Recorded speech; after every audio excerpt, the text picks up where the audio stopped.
You know, there's a very peculiar thing that happens to people who have undergone what we might call a spiritual awakening. They find that crowds, gatherings of people, what we would ordinarily think of as perfectly normal social situations, become extraordinarily difficult to navigate.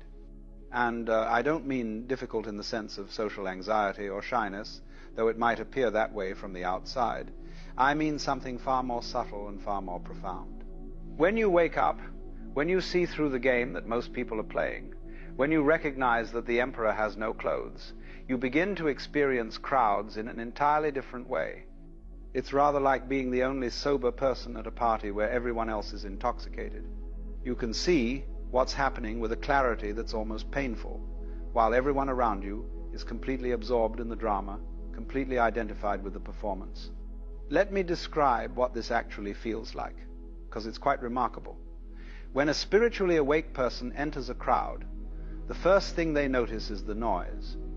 And I don't mean just the physical noise, though that's certainly part of it. I mean the psychological noise, the energetic noise, the noise of 1,000 different egos, all clamoring for attention, all trying to assert themselves, all desperately attempting to be seen, to be heard, to matter. It's like walking into a room full of radios, each tuned to a different station, all playing at maximum volume, and the awake person can hear all of it simultaneously.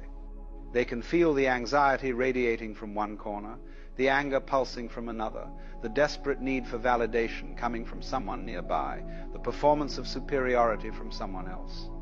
It's overwhelming in a way that's very difficult to describe to someone who hasn't experienced it. You see, most people are so identified with their own internal noise that they don't notice the noise of others. They're so busy with their own thoughts, their own concerns, their own little drama, that they're essentially insulated from the collective cacophony. But the person who has awakened has in a sense dropped their own noise, or at least learned not to identify with it, and so they become extraordinarily sensitive to the noise of others. It's rather like what happens when you stop talking yourself. Suddenly you can hear what everyone else is saying.